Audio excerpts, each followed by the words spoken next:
संत भगवान से अपना अलग अस्तित्व नहीं मानते, इसलिए उनमें स्वार्थ की गंध भी नहीं रहती। भगवान से अलग उनकी कोई इच्छा नहीं, वे स्वाभाविक ही भगवान की इच्छा में अपनी इच्छा, उनकी रुचि में अपनी रुचि मिलाए रहते हैं। अतः उनके हरेक विधान में परम संतुष्ट रहते हैं। संत भगवान पर ही निर्भर रहते हैं। जाहि विधि राखे राम ताहि विधि रहिए को वे अपने जीवन में अक्षरशः चरितार्थ कर लेते हैं और इस प्रकार भगवान के विधानानुसार रहने में वे बड़े प्रसन्न होते हैं। हम लोग भी भगवान के विधानानुसार ही रहते हैं, पर उसमें हमारी प्रसन्नता नहीं होती, हमें बाध्य होकर रहना पड़ता है। यदि हमें मन इंद्रियों के प्रतिकूल भगवत विधान को बदलने की शक्ति सामर्थ्य होती तो हम उसे अपने अनुकूल बना लेते, परंतु करे क्या, हमारा बस नहीं चलता। तो भी शक्ति सामर्थ्य न रहने पर भी उनसे बचने का असफल प्रयत्न तो निरंतर करते ही रहते हैं।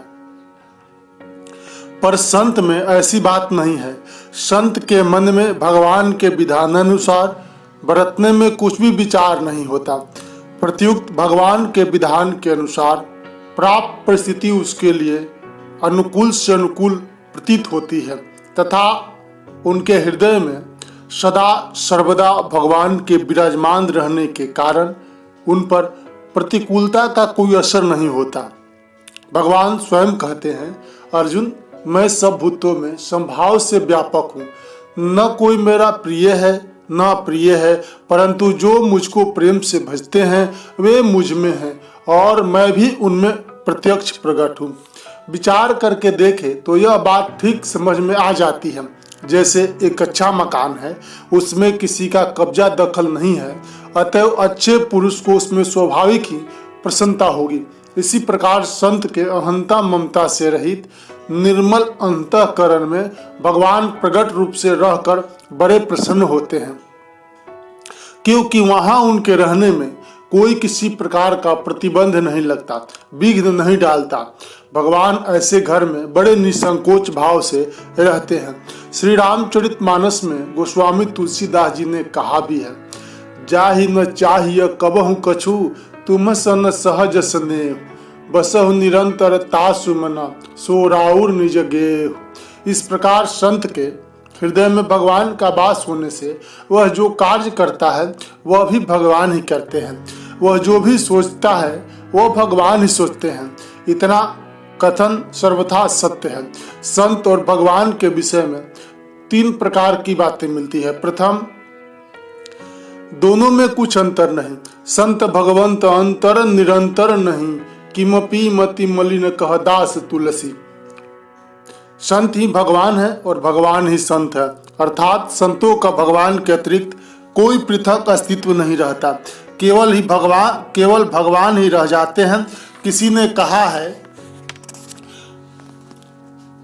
ढूंढा सब जहां में पाया तेरा पता नहीं, ढूंढा सब जहां में पाया पता तेरा नहीं, जब पता तेरा लगा तो अब पता मेरा नहीं।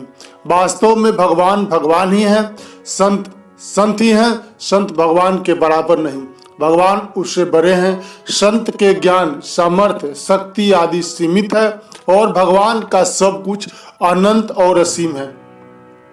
माना संत भगवान को प्राप्त हो गए और दूसरे को भी उनकी प्राप्ति करा सकते हैं, पर वह भगवान नहीं बन जाते। न्याय से भी वह ठीक लगता है। जैसे जब हमें कोई संत मिलता है तो हम कहते हैं, महाराज जी भगवान के दर्शन करा दीजिए।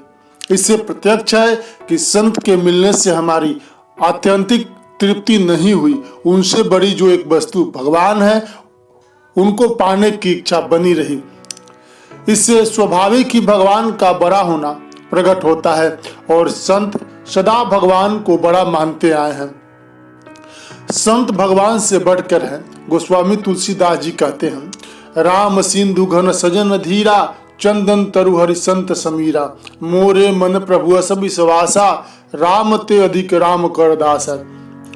श्री भगवान ने भी दुर्वासा से कहा है, संतों ने भगवान को बड़ा बतलाया और भगवान संतों को बड़ा बतलाते हैं, परंतु संतों को भगवान और संत दोनों ही बड़ा बतलाते हैं।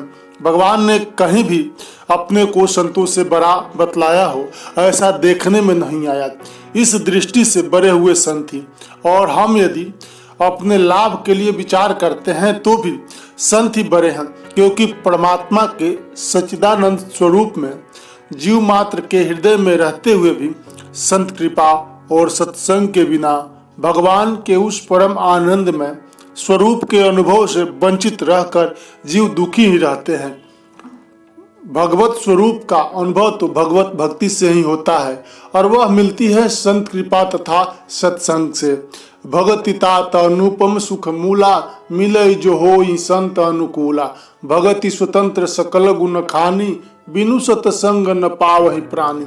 अतः हमारे लिए तो संत ही बड़े हुए, भगवत कृपा से प्राप्त हुए मानव देह का फल मनुष्य के कर्म एवं साधन के अनुसार स्वर्ग, नरक अथवा मोक्ष सभी हो सकता है, किंतु संतों की कृपा से प्राप्त हुए सत्संग का फल केवल परम पद ही होता है। भगवान तो दुष्टों का उद्धार करते हैं उनका विनाश करके, पर संत दुष्टों का उद्धार करते हैं उनकी वृत्तियों को सुधार करके। भगवान अपने बनाए हुए कानून में बंधे हुए हैं, परंतु संतों में दया आ जाती है। इस प्रकार भी संत भगवान से बड़े हैं। भगवान सब जगह मिल सकते हैं, पर संत कहीं कहीं ही हैं, अतः वे भगवान से दुर्लभ भी हैं। हरि दुर्लभ नहीं जगत में, हरिजन दुर्लभ होए। हरि हे रहा सब जग मिले, हरिजन कहीं एक होए। हमारा उद्धार करने में तो संत ही बड़े हुए, अतः हमें उन्हीं को बड़ा मानना चाहिए। तात्विक दृष्टि से देखें तो संत और भगवान दोनों एक ही हैं, क्योंकि संत भगवान से पृथक अपनी आसक्ति, ममता, रुचि आदि नहीं रखते, अतः वे भगवत स्वरूप ही हैं।